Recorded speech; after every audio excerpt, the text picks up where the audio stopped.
¿Qué tal están, estimados hermanos? Que el Señor los bendiga grandemente.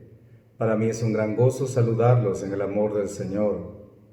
Como siempre, quiero agradecer al Señor porque Él nos permite las condiciones que necesitamos para volvernos a encontrar en este espacio de mutua edificación espiritual. Agradezco también a los hermanos de esta página porque ellos son instrumentos útiles en las manos del Señor para la obra del Señor y por supuesto todo para la gloria del Señor. También agradezco a ustedes por sus oraciones. Todas ellas son bienvenidas porque contribuyen de una manera especial a este y todos los ministerios que tienen como fin la difusión de la palabra del Señor. Gracias a todos ustedes. Reciban un saludo fraternal en el amor de Cristo Jesús. Ahora el momento de darle la bienvenida también. Mi deseo es compartirles un tema sumamente interesante. Creo que puedo decirles que la primera parte fue abordada la vez anterior cuando hablamos acerca del tribunal de Cristo. Allí el Señor nos mostró, o volvimos a repasar esta verdad bíblica en relación a este evento que tendrá lugar posterior al arrebatamiento de la iglesia y previo a la boda del Cordero. Allí cada creyente será sometido a la evaluación de sus obras, no para perdición, sino para recompensa o pérdida de esa recompensa según la fidelidad con que hayamos servido al Señor, como dice Pablo, estando en este cuerpo. Ahora, el propósito de este nuevo encuentro con ustedes es para compartir de una manera práctica, lo más sencillo posible, el tema relacionado con el juicio del gran trono blanco. En ese sentido, también quiero, con la ayuda del Señor, tener dos lecturas introductorias que serán el marco bíblico adecuado para poder meditar acerca de este tema tan interesante, tan profundo, tan revelador en relación a la escatología bíblica. Quiero anticiparles a manera de un ejercicio de sinceridad que, no obstante, nuestro propósito es compartir los detalles más importantes o significativos que tienen relación con este evento. También debemos reconocer que la magnitud de este evento supera totalmente a lo que podamos decir en esta oportunidad. La verdad que el juicio del gran trono blanco es en verdad tan portentoso en todo sentido, y en los detalles que vamos a meditar encontraremos situaciones tan reveladoras y tan especiales para la vida nuestra como creyentes en Cristo, pero principalmente para la vida de aquellos que aún no han llegado al conocimiento de la verdad. Sean bienvenidos en el nombre del Señor y procedemos entonces a las lecturas bíblicas en esta oportunidad. Evangelio que escribe Juan, en su capítulo vamos a ver el 5, y dice el versículo, vamos a tomar el versículo 22 al 24. Lo leemos en el nombre del Señor. Porque el Padre a nadie juzga, sino que todo el juicio dio a su Hijo, para que todos honren al Hijo como honran al Padre. El que no honra al Hijo, no honra al Padre que le envió.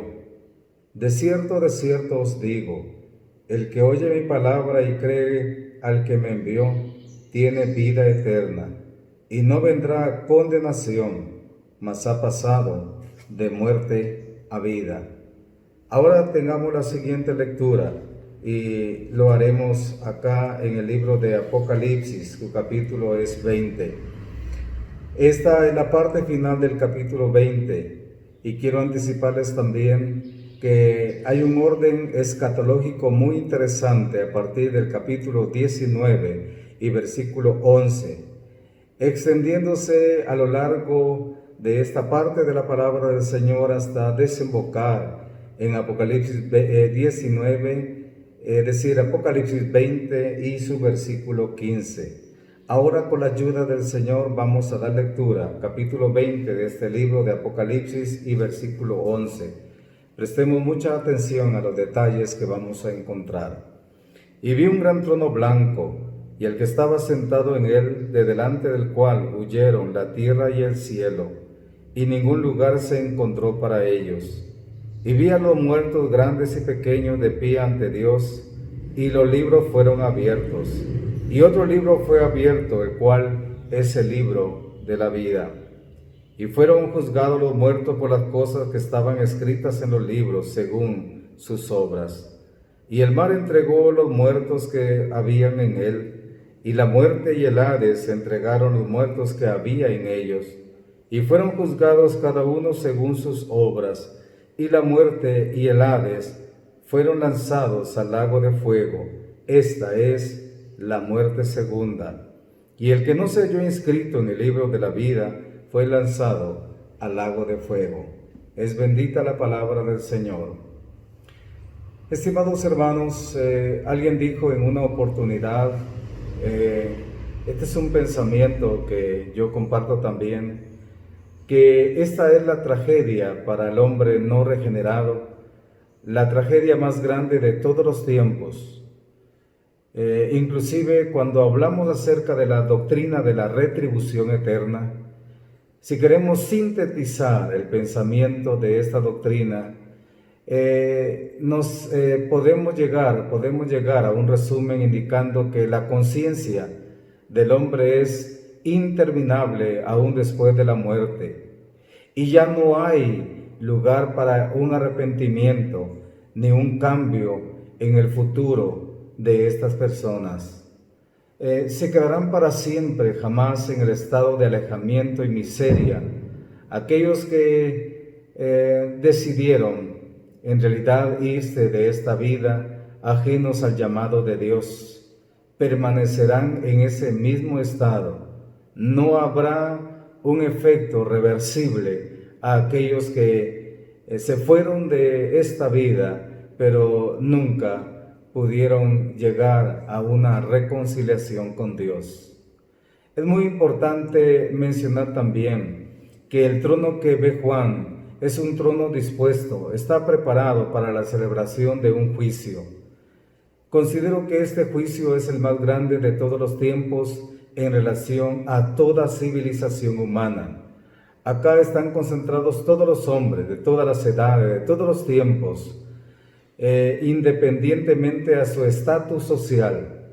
El denominador común que tienen es haber rechazado la oferta de la gracia y la salvación que se les fue presentada. Ya para esas alturas de esta historia, todos aquellos grupos de los justificados han sido juzgados.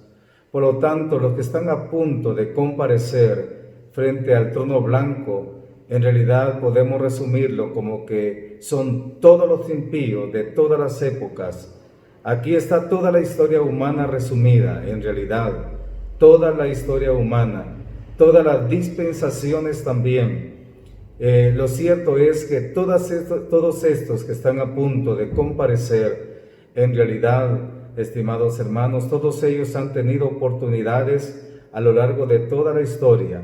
Dios ha sido un Dios no ajeno, no lejano. Dios siempre ha querido estar cerca de los hombres, brindándoles oportunidades para el arrepentimiento. Lo cierto es que debemos entender que esta situación, como les decía, es irreversible. El estado no se puede cambiar. Ahora dice, y vi un gran trono blanco, y al que estaba sentado en él, delante del cual huyeron la tierra y el cielo, y ningún lugar se encontró para ellos. Quiero, con la ayuda del Señor, que meditemos en esta parte específica de la palabra del Señor. La expresión vi, que el apóstol Juan nos hace saber en la introducción de esta visión, es la sexta vez que aparece y tiene un orden escatológico. Por eso decía anteriormente, hay una serie de sucesos que se presentan uno tras otro a partir de Apocalipsis capítulo 19 y versículo 11 hasta Apocalipsis capítulo 20 y versículo 15. ¿Y qué es lo que él está viendo? Dice la expresión, vi un gran trono blanco, un gran trono blanco. Esto hay que diferenciarlo de los tronos que él ve en Apocalipsis capítulo 20, versículo 4. Es muy diferente. Este gran trono es único. Es un gran trono que no se ha visto, por lo menos ya en acción, sino se verá hasta el final de la historia humana. ¿Y por qué es blanco? Bueno, sin duda alguna está simbolizando pureza, santidad y justicia. ¿Por qué pureza? Porque Dios, nuestro Dios, es libre de todo pecado. Nuestro Dios no tiene ninguna sombra de pecado, no hay pecaminosidad en Él. Su esencia es la santidad. Por eso este trono es blanco. Este trono nos habla de que allí no hay contaminación de pecado. Es más, por ese trono es que serán juzgados los pecados de toda la humanidad a través del juez santo y justo. Ahora, cuando decimos que ese gran trono blanco también simboliza santidad, nuestro Dios es infinitamente santo. El Dios al cual buscamos, al cual honramos y al cual servimos, es un Dios que no tiene medida de santidad. Su esencia es la santidad. Y ese es el mismo deseo que tiene para nosotros. Sed santos, dice el Señor, así como yo soy santo. Es la santidad de Dios. La santidad de Dios es perfecta. La santidad de Dios es incuestionable. Es una santidad que todas las generaciones han visto a lo largo de toda la historia. Por eso el gran trono blanco también simboliza esa santidad. Y por último, cuando hablamos del gran trono blanco y la simbología de la justicia, debemos entender lo siguiente. Para nosotros los seres humanos, también es preciso determinar entre la justicia humana y la justicia divina. Nosotros todos hemos crecido con ideas preconcebidas acerca de la justicia humana, pero la verdad, a estas alturas podemos reconocer que la justicia humana es débil. La justicia humana es fácilmente corrompida a lo largo de todos los tiempos. ¿Por qué? Porque esta justicia viene del hombre. Esta justicia es producida por el hombre que es esclavo del pecado y quiere también arrogantemente poder gobernar a sus semejantes cuando él mismo es prisionero de sus pecados. La justicia humana va de fracaso en fracaso. Todos los sistemas que se han inventado a lo largo de todos los tiempos han fracasado. Todos los gobiernos también. ¿Por qué? Porque solamente reflejan la miseria y la debilidad de la naturaleza humana. Pero este gran trono blanco simboliza una justicia que no es humana. Es la justicia divina. Es una justicia que no es débil, que no está contaminada por la corrupción. Es una justicia, la justicia de Dios. Es muy importante reconocer que esta justicia jamás ha quedado impune a lo largo de todos los tiempos. La justicia de Dios debe ser cumplida. Y por eso mismo, estimados hermanos, es que proclamamos el Evangelio. El Evangelio porque su principal objetivo es la salvación de todos los hombres. Sin embargo, en aquel tiempo, ese mismo Evangelio será instrumento de la justicia de Dios cuando todos los que comparezcan ante el juicio del gran trono blanco, porque partieron de esta vida sin haberse arrepentido y haber creído en Cristo como Señor y Salvador, entonces ese mismo Evangelio cumplirá la justicia de Dios como testigos de que aquellos tuvieron oportunidades para el arrepentimiento. La justicia de Dios es la misma justicia que Cristo cumplió en la cruz. Él sufrió la ira justa de Dios allá en la cruz, pero Él pagó, la verdad, pagó de manera injusta porque a nosotros nos correspondía el pago. La retribución era nuestra a causa de nuestras rebeliones, pero Cristo se puso en nuestro lugar, sufriendo lo indecible en el juicio más grande y el sacrificio más grande de todos los tiempos, allá en la cruz del Calvario. La justicia de Dios se cumplió. Dios no podía perdonar nuestros pecados de manera automática. No, alguien tenía que pagar y Cristo pagó en vez de nuestro lugar. Ese es el trono blanco. Por eso quien está sentado allí es digno. Él tiene la autoridad. Él llega ahí inclusive de verdad, habiendo triunfado. Primeramente, ¿por qué no decirlo? Reconocemos que la muerte de Cristo fue un triunfo sobre Satanás, su victoria también se consumó en su resurrección. Allá Cristo surgió de la tumba un día primero de la semana, triunfante y victorioso.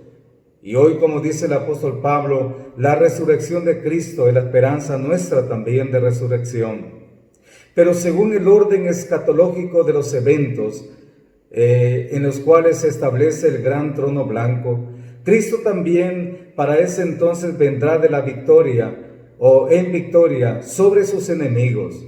La victoria antes del establecimiento del reino milenial, que se conoce como la gran batalla del Armagedón, y la victoria al final del reino milenial, que es la última batalla, la última sublevación. Cristo triunfará sobre todas aquellas huestes de maldad. Y es más, como resultado de ese triunfo, la palabra del Señor nos atestigua que tanto el enemigo, que tanto la bestia, el falso profeta serán lanzados al lago de fuego. Ahora bien, la palabra del Señor nos está mostrando algo muy revelador. ¿Por qué? Porque volvemos sobre las mismas palabras y repetimos la idea que anteriormente expresábamos.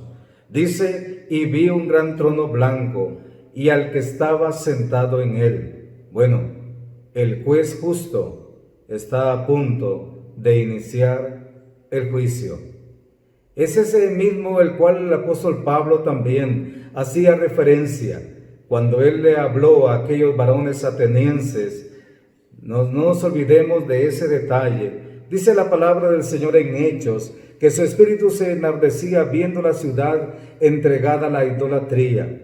Y ante ese cuadro tan difícil, un cuadro de veras tremendamente y profundamente que revelaba la idolatría de las personas en ese tiempo, el apóstol Pablo mencionó unas palabras que le traemos a propósito hablando del juicio de Dios. Dice la palabra del Señor en el capítulo 17 de Hechos. Ahora vamos a leer el versículo 30. Pero Dios, habiendo pasado por alto los tiempos de esta ignorancia, ahora manda a todos los hombres en todo lugar que se arrepientan. Continuamos leyendo. Por cuanto ha establecido un día en el cual juzgará al mundo con justicia, atención, por aquel varón a quien designó, dando fe a todos con haberle levantado de los muertos. ¿Quién es ese varón? Jesucristo, el Hijo de Dios, bendito sea su nombre. Ese varón a quien Dios designó, dando fe con haberle levantado de los muertos. Aquel que murió en la cruz pero resucitó.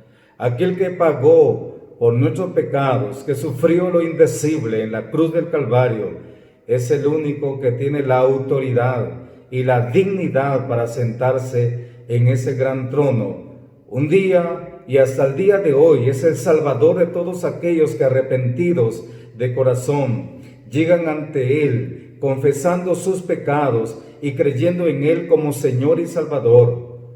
Ahora que estamos todavía en el tiempo de la gracia, Jesucristo es nuestro Salvador y puede ser el suyo también. Pero llegará un tiempo en que en realidad esto va a cambiar. Y el que comparecerá allí no será para volver otra vez a sufrir, no será para volver otra vez a morir en la cruz, para padecer el desprecio, la burla, para padecer lo indecible, no. Será para juzgar con toda justicia a aquellos según la respuesta que hayan tenido a la oferta de salvación.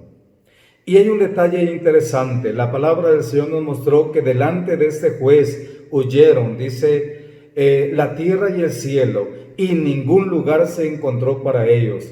Tal es la gloria de su majestad, tal es el poder de su presencia, que el cielo y la tierra huyeron. Y este es el cumplimiento de lo que Pedro nos dice en su segunda carta, capítulo 3, que la historia de esta tierra que hoy vemos y conocemos, en la cual hemos nacido, un día terminará también para dar paso a una nueva creación. Y aquí lo vemos en el Apocalipsis y estamos contemplando esta escena. Por lo tanto, entonces, debemos llegar a la conclusión de que el gran trono blanco no se establecerá sobre esta tierra. No, porque la palabra de Dios dice que para ese momento el cielo y la tierra que hoy vemos habrán huido, es decir, no habrá más lugar para ellos.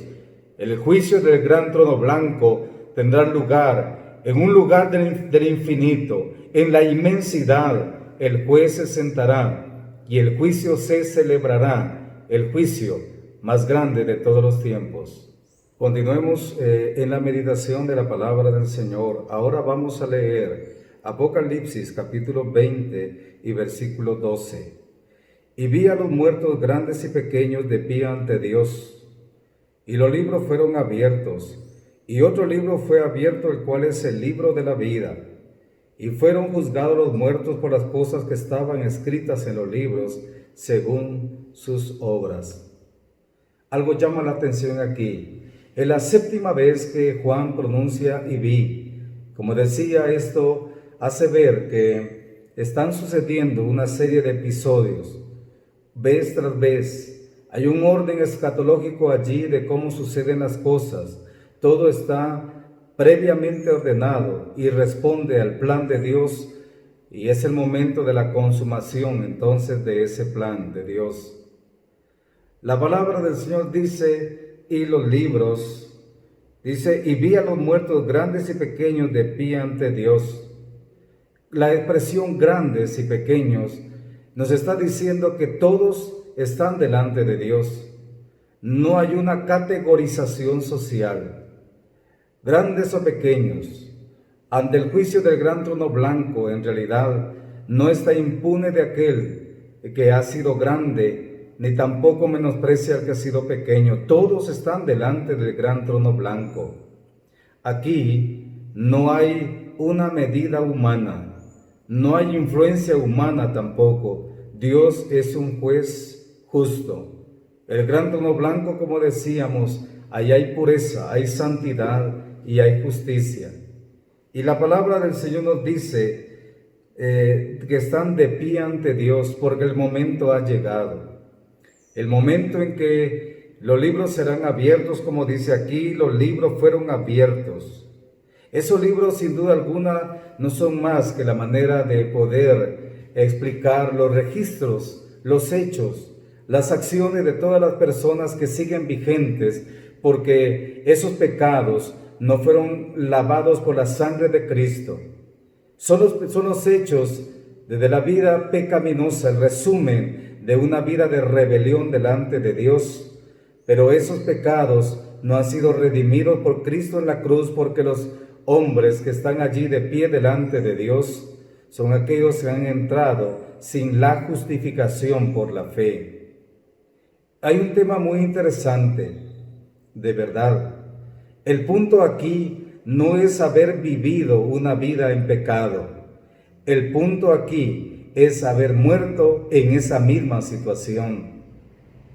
De verdad debemos reconocer que quienes ahora creemos en Cristo como Señor y Salvador, y que ahora, según Romanos capítulo 5 y versículo 1, somos justificados por la fe y tenemos paz para con Dios por medio de nuestro Señor Jesucristo. Es decir, la ira de Dios ya no está sobre nosotros. No olvidemos algo. La misma palabra del Señor, el apóstol Pablo nos dice, y hay una expresión que dice que nosotros éramos hijos de ira, igual que los demás, o lo mismo que los demás. No éramos diferentes a aquellos. Sin embargo, la diferencia es, en realidad, que la gracia de Dios nos alcanzó y la obra de Cristo en la cruz también, de tal manera que ahora nosotros poseemos una salvación tan grande. Aquí está este evento y la palabra del Señor que dice que los libros fueron abiertos, pero también menciona, y otro libro fue abierto, el cual es el libro de la vida. Algo llama la atención. no es la primera vez que se menciona este libro. Ya en este mismo libro de Apocalipsis aparece en otros capítulos en relación al libro de la vida. Este libro, de verdad, aquí sí contiene los nombres de todos aquellos que han sido comprados por la sangre de Cristo. El libro de la vida contiene los nombres de los redimidos, de los que han entrado por la puerta de la gracia y la salvación. El punto es que este libro también es abierto, y el propósito es que todos aquellos que van a la condenación eterna también puedan ver que sus nombres no están escritos en ese libro. ¿Y por qué no están escritos? Como le decía anteriormente, porque se fueron en sus delitos y pecados y nunca creyeron en Cristo como su Señor y Salvador.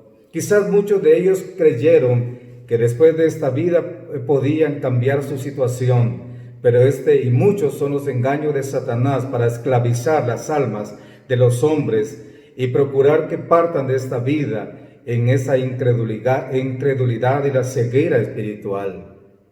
Mire, algo llama la atención aquí. El significado es profundo. Dice la palabra del Señor: y fueron juzgados los muertos por las cosas que estaban escritas en los libros, es decir, sus hechos. ¿Por qué? Porque los hechos de ellos sí están vigentes, mientras los nuestros realmente fueron juzgados en la cruz y Cristo pagó por nuestros pecados allí en la cruz. Mientras que estos parten de esta vida o han partido en esta vida a lo largo de todo el tiempo, de toda la historia humana, en rebelión delante de Dios. Y dice aquí: fueron juzgados los muertos por las cosas que estaban escritas en los libros según sus obras. Es muy importante recordar que nuestra salvación no es por las obras, sino por la fe. El apóstol Pablo se encarga de aclararnos allá en Efesios capítulo 2, versículos 8 en adelante. Porque por gracia sois salvos por medio de la fe, y esto no de vosotros, pues es don de Dios, no por obras, para que nadie se gloríe. Sin embargo, aquí debemos entender cuál es el papel de las obras. Para el incrédulo, sus obras revelarán. Las obras que aún están vigentes allí en los libros revelarán, por una parte, que nunca fueron justificados por la fe y que partieron sin haber sido reconciliados con Dios. Y para el creyente sus obras también tienen mucho que ver con el tribunal de Cristo, y esto es diferente en otro evento antes de este juicio, y tiene que ver con recompensa o pérdida de esta recompensa según la fidelidad de una vida al servicio del Señor. Qué momento tan solemne, de verdad. Qué profundo es este momento que estamos viendo aquí en la palabra del Señor. Ahora hay otro texto bíblico que vamos a leer y dice: y el mar entregó los muertos que estaban en él, y la muerte y el Hades entregaron los muertos que habían en ellos, y fueron juzgados cada uno según sus obras. Vuelve a indicar esto: fueron juzgados según sus obras. Las obras revelan la falta de justificación. Las obras revelan que se fueron de esta vida sin haber sido reconciliados con Dios. Ahora, llama la atención: y el mar entregó los muertos. Esta simbología parece dirigirnos hacia aquellos que no fueron enterrados y que muchos presumen. Inclusive hay hombres que dicen que prefieren que sus cenizas se echen al mar, porque de esa manera podrán evadir cualquier juicio que venga en el futuro. Esta es una falacia también. Cuando dice que el mar entregó sus muertos, es un símbolo de aquellos que nunca fueron sepultados, quizás. Pero aquí, así como el pecado es universal, la salvación lo es, pero también el juicio de Dios. Ahora la palabra del Señor dice: y la muerte y el Hades entregaron los muertos que había en ellos. Esto es en sí. Recordemos lo que dice Hebreos 9:27, por cuanto está establecido para los hombres que mueran una vez y después de esto el juicio. Cuando dice que la muerte y el Hades se entregaron a los muertos que había en ellos, es la preparación. El hombre está a punto de comparecer. Será la última comparecencia que tendrá antes del desenlace final. La muerte y el Hades simbolizan a la muerte en sí, a la naturaleza de la muerte. Por eso aquellos que están en pie delante del gran trono blanco en realidad fueron resucitados, pero esa resurrección se le conoce como la resurrección para condenación, que es la segunda resurrección. Por eso la misma palabra del Señor repite constantemente que todos aquellos que han tenido parte en la primera resurrección son bienaventurados. Apocalipsis 25 dice: pero los otros muertos no volvieron a vivir hasta que se cumplieron 1000 años. Esta es la primera resurrección. Bienaventurado y santo el que tiene parte en la primera resurrección. La segunda muerte no tiene potestad sobre ellos. ¿Y cuál es la segunda muerte? Pues la que estamos viendo con motivo del juicio del gran trono blanco. Es la segunda muerte, es decir, el lago de fuego, la condenación definitiva, un estado de conciencia, pero eterno, separado de Dios para siempre. Y la palabra del Señor nos dice, entonces, en este punto importante de la historia humana, el juez justo está a punto de emitir su veredicto. Los que están allí no están para ser condenados, porque bíblicamente la palabra del Señor dice que ya fueron condenados, dijo nuestro Señor Jesucristo. Ahí están únicamente para que les sean vistos que la justicia de Dios se va a cumplir. Los hechos están vigentes en los libros, hechos de pecaminosidad, pero por otra parte en el libro de la vida sus nombres no están escritos. Por lo mismo, nunca creyeron en Cristo como Señor y Salvador. Ahora pasamos al desenlace final. Vamos a darle lectura a los últimos 2 versículos de este capítulo 20 del libro de Apocalipsis. Dice así: y la muerte y el Hades fueron lanzados al lago de fuego. Esta es la muerte segunda. Prestemos mucha atención. Cuando hablamos de la muerte, es algo tan común para nosotros los seres humanos. Inclusive en la escuela misma aprendíamos que el ser vivo nace, crece, se reproduce y muere. Pero ahora abordemos este punto desde un tema tan preocupante como es el desenlace final de una vida. El tema que vamos a partir es incuestionable. El punto aquí es de qué manera lo vamos a hacer. Creyendo en Cristo como Señor y Salvador y asegurando una vida eterna con Él, o rechazando la oferta de salvación. La muerte ha sido el azote de la humanidad a lo largo de todos los tiempos, comenzando en el huerto del Edén. Allí Adán y Eva pecaron, y por lo tanto la muerte se introdujo a causa del pecado. Pablo dice a los romanos que la paga del pecado es muerte. Y eso es incuestionable. Todas las generaciones han heredado el estigma del pecado, han tenido que pasar por el aguijón del pecado. El ver partir a los seres queridos de veras es dramático, pero el punto es en qué estado hemos de partir un día en que nos corresponda pasar por la última frontera, es decir, por la muerte, según Hebreos 9:27. ¿Cuál será nuestra situación? La muerte misma ha afectado a todos los hombres, no importando el estatus social. La muerte es inevitable. Ahora bien, la misma palabra del Señor también nos habla del Hades, y el Hades de una manera sencilla podemos entender como el lugar donde están los muertos. Ambos relacionados con la muerte, en la consumación final del plan de Dios, son lanzados al lago de fuego, es decir, a la muerte segunda. Todo termina allí. Ha llegado el fin de este capítulo. Está a punto de terminar y no debemos olvidar que el hombre por naturaleza, pero también por acción, es pecador. La palabra del Señor escribe que no hay justo, no hay ningún justo, no hay ni siquiera uno. Todos han hecho lo malo, todos se han apartado, a una se han desviado. Pero no olvidemos que aunque la paga del pecado es muerte, la misma palabra del Señor dice que la dádiva de Dios es vida eterna en Jesucristo, Señor nuestro. Los que hemos creído en el Señor Jesucristo como Salvador de nuestras almas, realmente tenemos que vivir profundamente agradecidos, porque antes estábamos muertos en delitos y pecados, y la salvación nunca se fijó por un mérito que hayamos hecho, sino únicamente fue por la gracia de Dios el habernos tomado en cuenta e invitarnos. Cuando estábamos muertos y la ira de Dios se cernía sobre nosotros y ya estábamos condenados, Cristo entregó su vida en vez de la nuestra en la cruz. Ahora hemos llegado a un punto, y esto significa que vamos a leer el último versículo del capítulo 20. Antes de leerlo, quiero decirle que este último versículo de veras es dramático. Es solemne, pero igualmente es triste, sobre todo para aquellas personas que han partido de esta vida en una condición de indiferencia al llamado de Dios. Nos da mucho pesar, y por eso tenemos que entender que la proclamación del Evangelio hoy debe ser un asunto urgente como lo ha sido siempre, pero debemos entender lo que urge, más que nunca orar por aquellos que aún permanecen también ajenos al llamado de Dios, principalmente a los familiares que tenemos inconversos.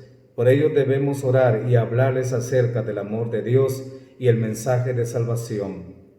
¿Qué dice la palabra del Señor? Dice aquí: y el que no se halló inscrito en el libro de la vida fue lanzado al lago de fuego. Mire qué interesante de verdad, pero qué dramático, como les decía anteriormente. Es un momento tan especial. Aquí es la consumación final. No se halló inscrito en el libro de la vida. La verdad, esto significa que partieron de esta vida, pero en sus delitos y pecados. Por lo tanto, su nombre, en el lugar donde quizá tuvo que haber estado el nombre, hay un gran espacio en blanco, podemos decirlo, para poder entenderlo mejor. No fueron justificados por la fe. Y dice la palabra del Señor: y ella atestigua que el que no se halló inscrito en el libro de la vida fue lanzado al lago de fuego.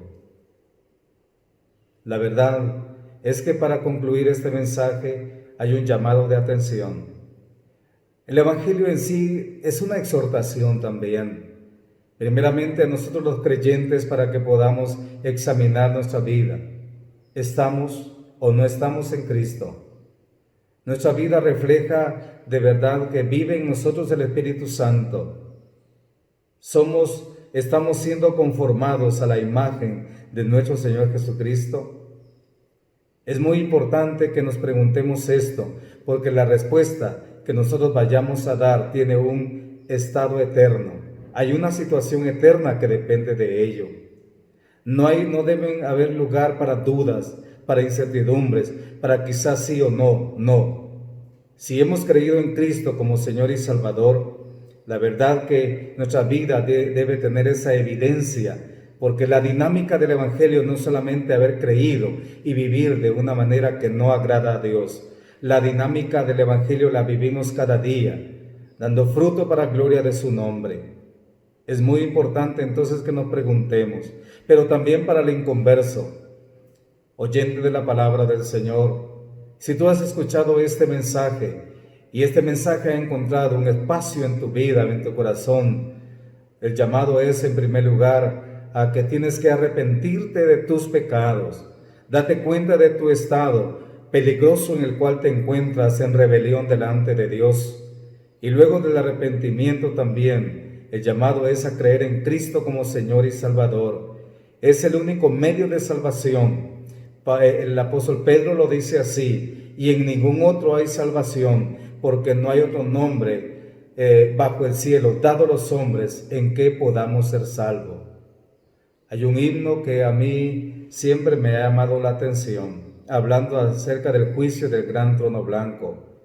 Cuando dice: cuando Dios haya puesto su trono de luz, llamándote a su tribunal, y buscares en vano refugio en Jesús, qué espanto y terror sentirás. El verano acabó, la siega pasó, y tenemos que ir y las cuentas rendir delante del trono de Dios. ¿Cómo estarás tú? ¿Estarás con la seguridad de tu salvación? ¿O aún estás cavilando en algunos pensamientos o perdiendo peligrosamente el tiempo mientras dejas para más adelante esa preparación espiritual. Agradezco al Señor por haberme permitido este espacio, a los hermanos también, a ustedes por su atención. Ojalá que esta meditación bíblica sirva para nuestra edificación, nuestro provecho espiritual. Si el Señor nos permite una nueva oportunidad, nos volveremos a encontrar. Mientras tanto, mi deseo es que el Señor los bendiga y los guarde siempre. Hasta entonces.